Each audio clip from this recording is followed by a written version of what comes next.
Olá, tudo bem com você? Hoje vou meditar com você uma passagem do Evangelho de Mateus, onde apresenta Jesus como rei. O reino de Deus, ele é o tema central do ministério e do ensino de Cristo. E o Sermão do Monte é a plataforma do reino e as bem-aventuranças, eles descrevem o perfil do cidadão do rei. Falar de apetite pelas coisas do céu, o versículo de Mateus 5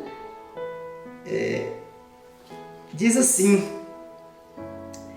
bem-aventurados os que têm fome e sede de justiça, pois serão fartos. A fome espiritual é uma das marcas do povo de Deus. É a suprema ambição dos filhos do reino, é pelas riquezas espirituais. O texto de Mateus 6, capítulo 33, versículo 33, ele fala que buscai primeiro o reino de Deus e a sua justiça. Sentir fome, sentir sede não é fácil. Você há de convir comigo. A fome, ela é desesperadora. A fome é um drama. E, de igual maneira, a sede. Por fome o ser humano faz coisas. A fome alimenta-se até da morte. Me lembro, inclusive, de um filme que assisti na minha adolescência, em que um avião caiu nas cordilheiras dos Andes e os próprios companheiros comiam a carne um dos outros, dada a fome. A fome, ela alimenta de morte. Mas a fome que eu estou me referindo aqui é uma fome espiritual. O texto diz claramente: bem-aventurado aqueles que têm fome e sede, pois eles serão fartos. Sede de justiça. Isso pautou a minha adolescência, quando falava de justiça. Mas o texto, ele diz que essa justiça não é como a justiça aqui da terra. Eu gostaria de refletir com você sobre isso. A justiça legal, a justiça que foi imputada por Cristo em nossa vida é uma coisa maravilhosa. Nós sabemos perfeitamente e sabemos que o homem ele está em dívida com Deus. O pecado é uma dívida impagável. Mateus 6,12 diz isso daí. E diz mais que um dia todos vão ter que comparecer diante do tribunal de Deus para prestar conta de sua vida. Em 2 Coríntios 5,10 relata isso. E diz também que todos serão julgados pelas suas obras. Em Apocalipse 20,12. Mas pelas obras ninguém poderá ser justificado, porque todos pecaram contra Deus. Romanos 3,23. Pois bem, o homem ele peca por palavras, por omissão, ele peca por pensamento, e a Bíblia diz que o salário do pecado é a morte. Então a condição do homem ela é desesperadora, visto que ele está sem esperança e sem Deus no mundo, diz Efésios 2:12. O homem natural ele está em inimizade inimizade contra Deus. Romanos 8, 7 diz assim, que o homem ele está cego, que ele é cativo, endurecido, e que ele é escravo do diabo, do mundo e da carne. Paulo diz isso em Efésios 2, de 1 até 3. Mas a grande novidade é que Cristo, ele imputou a sua justiça para as nossas vidas. Quando o homem, a mulher, quando alguém por fé, ele se rende, ele crê em Cristo Jesus, essa justiça que o versículo fala, isso é imputado, isso aí é acreditado na conta daquela pessoa, e aquela pessoa ela se torna justificada. Essa é uma linguagem jurídica, a imputação, a justificação. Por isso que às vezes fala assim, olha, eu sou justificado em Cristo, não que eu seja justo, mas a justiça de Cristo ela foi imputada a mim. Essa é a grande maravilha. Então aí você nesse momento deve estar perguntando, mas como pode o homem ser justo diante de Deus? Essa pergunta que você deve estar fazendo. Como pode ser reconciliado diante de Deus? Como pode ter a sua dívida quitada diante de Deus? Como que nós podemos ser perdoados de todos os pecados? Eu quero te dizer algo muito importante. Essa é a grande questão. Porque o homem não pode fazer o que Deus fez por ele. Nada podemos fazer. Jesus veio ao mundo como nosso representante e fiador. Ele obedeceu a lei por nós. Foi à cruz como um cordeiro sem mácula, para morrer pelos nossos pecados. Ele morreu por mim e por você. Voluntariamente ele se colocou em nosso lugar. Quando ele estava ali suspenso no leito maldito, ali no Calvário, ele carregou no seu corpo as nossas transgressões. E o texto diz que ele foi moído pelos nossos pecados. Ele se fez pecado por nós. Ele se fez pecado por nós. O castigo que nos traz a paz estava sobre ele. Ele bebeu sozinho todo o cálice da ira de Deus. Ele morreu a nossa morte. Ele sofreu em nosso lugar o golpe da lei, porque nós estávamos fadados a sofrermos a ira de Deus. Mas lá na cruz ele perdoou, satisfazendo toda aquela demanda que havia contra a lei, contra nós. Bendito seja Deus. Na cruz ele fez a nossa justiça. Ele não apenas nos tirou da falência, mas nos fez ricos. Estamos quites no tribunal de Deus. E a Bíblia fala que nenhuma condenação há para aqueles que estão em Cristo Jesus. Então essa é a justiça que foi imputada, que foi acreditada em nossa conta. Essa justiça imputada, que nos trouxe a justificação, ela também traz a justiça que foi implantada.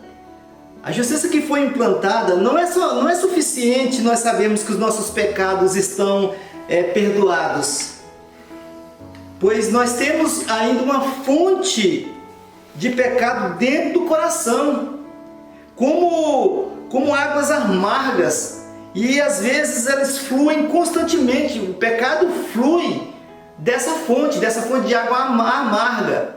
Então aquele e aquela que foram justificados, que são santos, observe bem, são santos, santificados por Cristo, não por méritos próprios. Foi imputado neles a santificação de Cristo. Não basta somente isso. Quem tem fome e sede de justiça deseja ardentemente ser transformado por Deus. É um desejo. Até Jesus, ele nos alerta dizendo: se a vossa justiça não exceder em muito a dos escribas e dos fariseus, jamais entrarei no reino dos céus. Está lá em Mateus 5:20. Então, amados, quem tem fome e sede de justiça, ele aspira às coisas do céu. Ele ama a santidade, e ela também tem prazer nas coisas de Deus. A inspiração mais elevada pelas coisas de Deus. Quem tem fome e sede de Deus, ele deseja ardentemente ter uma mente pura, um coração puro. O seu projeto de vida é viver para a glória de Deus, é fazer Deus conhecido.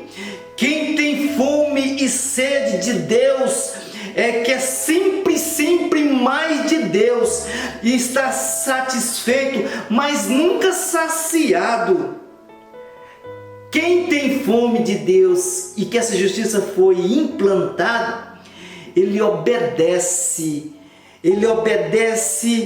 ele quer estudar cada vez mais a Bíblia, ele ora, ele quer orar muito mais. Se ele ama, ele quer amar muito mais. O seu alvo é ser transformado de glória em glória até a plenitude da estatura de Cristo. Ok? Vamos então falar também da justiça que é promovida, que é a justiça social. Se a justiça imputada, ela fala da justiça legal, do nosso relacionamento com Deus, a justiça ela moral, ela fala da nossa fidelidade a Ele. Mas tem uma justiça promovida, ela fala da justiça social. E o texto diz: quem tem fome e sede de justiça, ele luta por uma sociedade onde não há fraude, falso testemunho, roubo, desonestidade nos negócios pessoais, nacionais e internacionais. Então, às vezes as pessoas falam assim: poxa, mas fulano é alienado, ele não se preocupa com a justiça aqui da terra. Não! Quem tem fome e sede de justiça, essa justiça ela atinge vários aspectos da vida do cristão.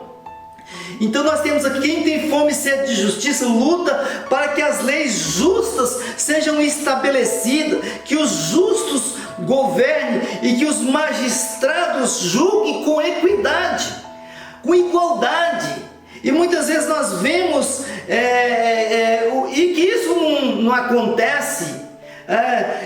E a oração nossa deve ser todos os dias: venha ao teu reino e faça a tua vontade, assim na terra como no céu. Essa oração está registrada no livro de Mateus 6, verso 10. Quem tem fome e justiça, deseja justiça diante de Deus para si e para os homens. Os filhos de Deus lutam sempre pelas grandes causas sociais. O cristianismo sempre levantou bandeiras das grandes transformações sociais. Sempre. O rei veio desfazer. O Filho de Deus veio desfazer a obra do diabo para libertar os cativos e oprimidos. Assim, quem já teve a oportunidade de estudar a reforma do século XVI, nós vimos que a reforma ela devolveu às nações a visão bíblica do trabalho, da vocação, da economia, da ciência e, sobretudo, da verdadeira fé. Eu poderia citar com você várias pessoas que lutaram pelas causas sociais, pela justiça social, que teve fome e fome de transformação no mundo. Se nós formos ver a história de John Wesley, ele lutou bravamente pela causa da abolição da escravatura lá na Inglaterra. Que dirá, pois, Martin Luther King, em 1963, ele aos pés do degrau do memorial, lá em Washington, ele descreveu algo que me deixou assim fantástico, contra o preconceito e contra o racismo. Ele escreveu assim: eu tenho o sonho de que os meus 4 filhos vão viver um dia em uma nação onde não há onde muitos não serão julgados pela cor da pele e nem pelo teor do seu caráter. Então ele lutou com um desassombro muito grande contra o preconceito racial na América. Então, amados irmãos, Martin Luther King ele morreu, mas o sonho dele permanece ainda vivo. Então, nessa oportunidade, eu quis trazer ao teu coração esse texto de um simples versículo. Bem-aventurados os que têm fome e sede de justiça, pois eles serão fartos, eles serão saciados. Saiba você, se você tem no seu coração essa mudança de mente, essa metanoia, você pode ser transformado. Eu me lembro nos estudos que fiz de ver as aves migratórias saindo das regiões geladas, na proximidade entre o outono e o inverno, e elas sabem perfeitamente que está chegando o inverno, o frio, e que elas precisam de áreas mais tórridas, áreas mais quentes, onde elas vão encontrar comida. Ela sabe que existe este lugar, mas você também sabe que existe um lugar onde essa justiça ela será feita e saciada. Os céus. Mas como eu amo falar dos céus. Assim como as aves migratórias intuem, ela instintivamente, ela sabe que há um lugar, mesmo que elas não tenham ido para esse lugar, mas que tem um lugar onde ela vai ser saciada a sua fome. E creio também que você, que está aí do outro lado me ouvindo, eu creio que você vai procurar voltar a sua mente e ter mais sede e fome de justiça. E eu te digo, você vai ser saciado. Mas lembre-se bem, essa justiça ela engloba vários aspectos, e a principal que eu acho é a justiça que foi imputada, que foi cedida, acreditada nessa vida, porque Cristo morreu por nós. Que Deus abençoe você, que você possa continuar tendo fome e desejo dessa palavra. Isso é que me encoraja de dizer para você: Jesus te ama. Amém? Graça e paz. Que Deus te abençoe.